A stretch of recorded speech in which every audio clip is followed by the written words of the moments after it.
I don't mind saying it, I feel like I'm in the middle of 3 masterclasses here. It's quite ridiculous. So that is Little Barrie and Malcolm Catto live in session with Zero Sun. At this point in time, I normally say introduce a band, but I've kind of done that already.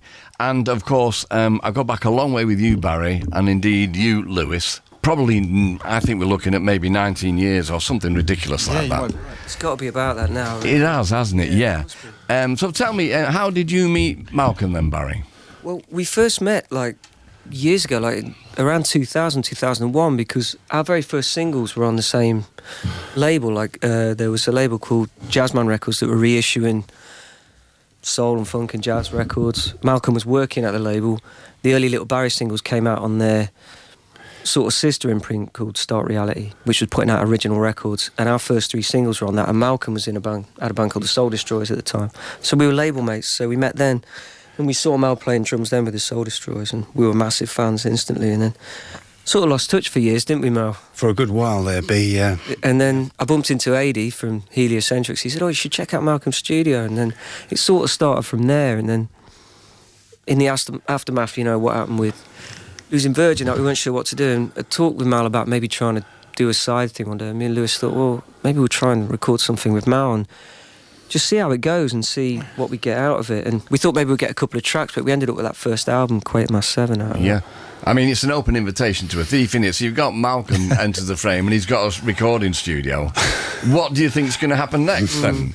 Exactly what did happen. So was it a mutual respect then, obviously, then, Malcolm? Oh, yeah, totally. Yeah, I've known Barrie for a while and always, admired what he does, and he is a lovely fellow, which really helps. You know what I mean? He's not. No, I mean, I've known sorry him. to say, but I've known him for as long as you. He's a monster. No. He's an outrage. No, he is. He's a proper sweetheart and a huge talent, as you say. And so, with the album then, Electric War. So, did you record it in your studio anyway, Malcolm? Yeah, that's right. Yeah. Okay.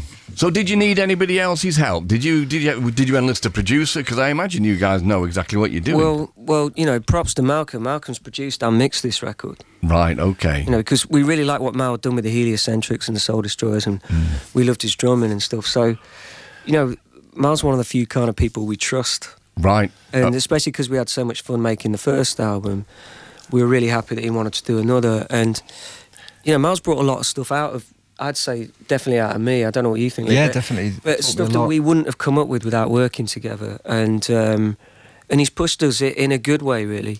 Right. And he's made our music more original and, opened our minds to new things, And it's just been a buzz playing together, It's been brilliant. Okay, so, I mean, Malcolm, here's a question. As a respected producer, if you could have brought anybody else in to produce the album, who would you have gone for? It's truth. That's a question and a half, isn't it? Mark Ronson, so we'd sell loads of copies, maybe, I don't know. That might be nice. Taylor Swift on backing vocals. Yeah, that sort of thing. We can sort this. Don't you worry about that. Okay, so you've just been on tour. How was that?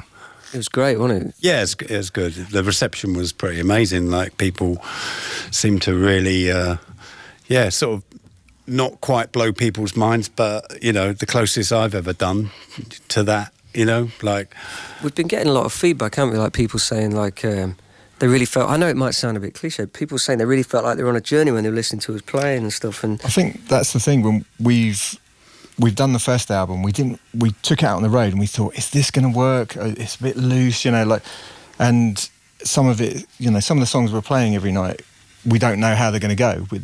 We're just going to, this is the head, this is where we're going to head for, and that's a start, we'll see what that's happens, a finish, see what happens in the middle. But I think that kind of excites people, yeah. Yeah, of course it does. I mean, if you don't know where you're going, then the audience certainly won't, will they? It's been cool having that sort of combination of more sort of short and neater songs, but also us being able to stretch out and have a chance to sort of a bit of flow improv. A bit, because that has been part of what we like doing, but we've never really done that. So it's been interesting having that mixture, and the audience have been really responding to it. I mean, we got a lot of amazing amount of warmth from the audiences. Yeah, they've been really lovely, cool, haven't they? Yeah. Really, really nice people we've met. It's great. Well, that's always great to hear. We want to get out and do more dates as soon as we can, really, later in the year or something. Right, sure. Yeah. And so, I mean, I was going to say, when you went in to do the album, did you have a kind of a rigid structure for the songs? Because the musicianship, I was wondering if it was like, funnily enough, I played Badge by Cream last night, and I just wondered, the cliche with Cream was like one of them would just wait for somebody to stop playing for a second and then jump in and do a solo. Can it be like that with you guys, where you're like, well, Barry's just stopped? I mean, I guess I've been wigging out a little bit, but I guess the interesting thing about this lineup, because of Lou and Malcolm, although there is a bit more improv in some tunes, that it's still very, very rhythm driven, and that's the main focus, really. We did have a structure, and then Malcolm got set to the songs and tore them apart and put them back together. But in a good different way. ways. It's like when we did the first album, we had one tune, and Malcolm's like, have you ever thought about changing the bass line? I was like, what's wrong with it? You know. Right. Well, that's the getting a bit producer's protected, job sometimes. But when he suggested Lewis play something different, when we did it, I was like, oh man, he's right. You know, this is amazing. And yeah. So we were more...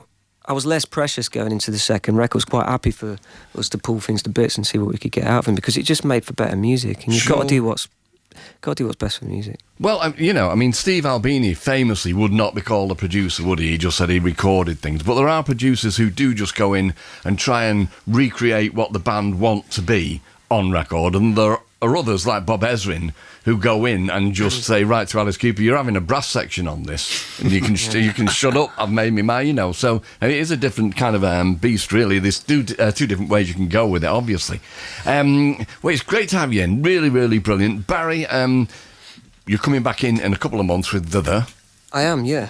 Thanks for that. Yeah, and also, I found out online, you weren't sure if it had been announced or not, but I saw it on online here. So you are also playing with Black Keys.